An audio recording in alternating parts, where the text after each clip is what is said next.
Vote वाला दांव। जी हां, बड़ी खबर आपको बता दें, बीजेपी सांसद अनुराग ठाकुर ने आम आदमी पार्टी और राहुल गांधी पर निशाना साधा। कहा कि लोगों को आपदा से मुक्ति दिलानी है, यही एक संकल्प दिल्ली के लोगों को लेना है। क्या कुछ कहा अनुराग ठाकुर ने, वो आपको सुनवाते हैं। तो अनुराग ठाकुर जी इस वक्त हमारे साथ जुड़ चुके हैं। सर, कॉन्फिडेंस काफी ज्यादा नजर आ रहा है, दिल्ली का रन पूरी दिलचस्प होता चला जा रहा है। दिल्ली का वातावरण साफ नजर आता है। किस प्रदूषण से मुक्ति दिलानी है, नलकों से आने वाले गंदे पानी से मुक्ति दिलानी है, और दिल्ली की सड़कों को जो गंदगी के ढेर लगे हैं उससे मुक्ति दिलानी है। तो एक बात तो स्पष्ट है कि यमुना जी को गंदे करने वाले अरविंद केजरीवाल, लोगों को खांसी करने पे मजबूर करने वाले अरविंद केजरीवाल से मुक्ति दिलानी है, आपदा से मुक्ति दिलानी है। राहुल गांधी की बात करें तो उन्होंने कल एक बयान दिया है, कहा है कि लड़ाई जो है भाजपा आरएसएस से है, साथ ही साथ इंडियन स्टेट से भी लड़ाई है। ये इससे बड़ा दुर्भाग्य देश का क्या होगा कि जो राजनीतिक दलों से लड़ते लड़ते आज देश से लड़ने की बात कर रहे हैं। इससे बड़ा दुर्भाग्य और क्या हो सकता है। दिल्ली में चुनाव की बात करें, AIMIM की तरफ से एक ताहिर हुसैन को टिकट दी गई है, दिल्ली दंगे के आरोपी है सर वो। यही तो दिखता है कि कोई अफजल गुरु को बचाने वाले कौन, उनकी गुहार लगाने वाले कौन, दिल्ली के टुकड़े टुकड़े करने वालों के साथ खड़े होने वाले कौन। ये आम आदमी पार्टी के कार्यकर्ता हैं, आम आदमी पार्टी के नेता हैं। और मैं आपको एक बात और कहूं, अगर ये गलती से भी आ गए तो सवाल ये खड़ा होता है कि राहुल गांधी जी और सोनिया गांधी जी ने नई दिल्ली के चुनाव में वोट किसको दिया था? आम आदमी पार्टी को। और अरविंद केजरीवाल जी ने चांदनी चौक में वोट किसको दिया था? कांग्रेस को। तो अगर इन्होंने लोकसभा में एक दूसरे को वोट दिया तो यहाँ पर भी ये मिलकर खेल रहे हैं। ये लंगोटिया यार हैं राहुल जी और अरविंद केजरीवाल जी, और इनको अब जनता नकारेगी, भारतीय जनता पार्टी को जिताएगी। क्या लग रहा है ये जो भीड़ है वो वोट बैंक में तब्दील हो पाएगी? भीड़ दिखाती है कि जनता का मन भर चुका है केजरीवाल जी की गंदी राजनीति से, उनके ऐसे कार्यों से जिसने दिल्ली को लूटा है। 2026 करोड़ का घोटाला, दिल्ली को लूट लिया। इससे कितने स्कूल बन सकते थे, कितने कॉलेज बन सकते थे, कितनी सड़कें बन सकती थी, कितने लोगों को लाभार्थियों को लाभ मिल सकते थे, लेकिन वो सब नहीं दिए। केजरीवाल ने 2026 करोड़ ले लिए। तो किसकी होगी जीत और कौन होगा चित, ये एक सवाल है। लेकिन आरोप प्रत्यारोप का दौर जारी है। अभी आपने अनुराग ठाकुर को सुना, हर एक सवाल का जवाब दिया जाएगा और जिनके ऊपर आरोप लगाए जा रहे हैं वो जीत कर दिखाएं, ये चैलेंज है। कपिल मिश्रा जो कि बीजेपी के उम्मीदवार हैं, वो अपना नामांकन दाखिल करने वाले हैं कुछ ही देर में, और उनके साथ मनोज तिवारी भी मौजूद हैं। क्या कुछ खास उन्होंने कहा है ये भी हम आपको बताते हैं। अपना नॉमिनेशन करने के लिए जा रहा हूं। कार्यकर्ताओं में और जनता में एक अद्भुत उत्साह है। 8 तारीख को दिल्ली विधानसभा में भगवा लहराएगा और करावल नगर में एक भव्य विजय भारतीय जनता पार्टी की होगी। एक बड़ा खूबसूरत भगवा खुशबूदार कमल प्रधानमंत्री मोदी जी को हम करावल नगर से अर्पित करेंगे। अरविंद केजरीवाल जी ने 5 साल पहले कहा था कि अगर मैं यमुना साफ ना करूं तो मुझे वोट मत देना। दिल्ली की जनता उनकी इस बात का पूरा पालन करेगी। अब की बार आम आदमी पार्टी को वोट नहीं पड़ेगा। कर रहे हैं और जो इतिहास है वो याद है, एक विजय के साथ इस पूरे क्षेत्र को शांतिमय बनाएंगे। और देख रहे हैं आप, लगातार आरोप प्रत्यारोप चल रहा है क्योंकि दिल्ली में चुनाव है। लेकिन ऐसे में हरीश खुराना क्या कुछ कह रहे हैं, किस तरीके से निशाना साध रहे हैं, वो आपको सुनवाते हैं। कॉन्फिडेंस काफी नजर आ रहा है चेहरे पर।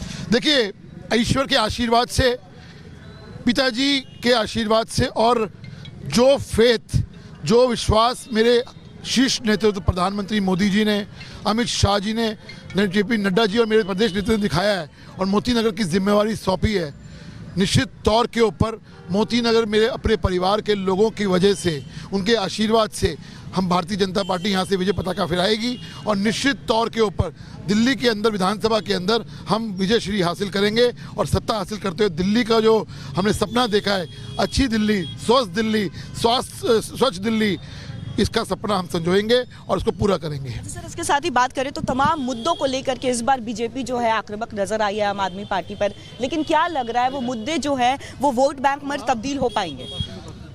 दिल्ली का सत्यानाश करने का काम अरविंद केजरीवाल ने किया और अब वो वक्त आ गया है कि आपदा जाएगी, भाजपा आएगी और निश्चित तौर के ऊपर भारतीय जनता पार्टी यहाँ से दिल्ली में विजय पताका फहराते हुए हम लोगों के लिए जो हमने सोचा है, एक 15-20 साल बाद दिल्ली कैसे होगी, हमारे सपनों की दिल्ली कैसे होगी, उस पर हम विजयश्री करने वाले हैं। दिल्ली में चुनाव की बात करें, AIMIM की तरफ से दिल्ली दंगे के आरोपी ताहिर हुसैन को टिकट दी गई है। अब उनका मामला है, लेकिन AIMIM, कांग्रेस और आम आदमी पार्टी एक ही थैली के चट्टे बट्टे हैं। चलिए बांग्लादेश की बात करते हैं। बांग्लादेश में अल्पसंख्यक हिंदुओं पर अत्याचार लगातार जारी है। इस बार अल्पसंख्यक छात्रों को निशाना बनाया गया है, दौड़ा कर उन्हें पीटा गया। तो बांग्लादेश में अल्पसंख्यक छात्रों पर हमले से जुड़ी इस वक्त की सबसे बड़ी खबर, जहां ढाका में 20 सड़क पर उन्हें दौड़ा कर पीटा गया। कई छात्र जो इसमें गंभीर रूप से घायल हो गए हैं। तो बांग्लादेश में अल्पसंख्यक छात्रों पर हमला, ढाका में 20 सड़क पर दौड़ा कर पीटा गया है। तो ये तस्वीरें सामने आई हैं, कैसे और कब ये अत्याचार थमेगा, ये सवाल है। और एक्सक्लूसिव तस्वीरें आप देख पा रहे हैं किस तरीके से जो अल्पसंख्यक छात्र हैं, ढाका में 20 सड़क पर दिन दहाड़े उन्हें दौड़ा कर पीटा जा रहा है। तो अल्पसंख्यक हिंदुओं पर लगातार अत्याचार जारी है। तो कब थमेगा अत्याचार, ये सवाल है। और ये एक्सक्लूसिव तस्वीरें हम आपको दिखा रहे हैं, जहां पर ढाका में 20 सड़क पर अल्पसंख्यक छात्रों को पीटा गया है। हमले में कई छात्र गंभीर रूप से घायल हुए हैं, ये खबर आ रही है। और किस तरीके से मारा जा रहा है आप देख पा रहे हैं। तो देखिए, बांग्लादेश कट्टरवाद को लेकर अब एक कदम और आगे बढ़ता हुआ दिख रहा है। अब बांग्लादेश को एक विशेष धर्म वाला देश बनाने की तैयारी चल रही है। यही वजह है कि संविधान संशोधन के नए प्रस्ताव से धर्मनिरपेक्षता, समाजवाद और राष्ट्रवाद के सिद्धांत को हटाने की बात कही गई है। कैसे, इस रिपोर्ट में देखिए।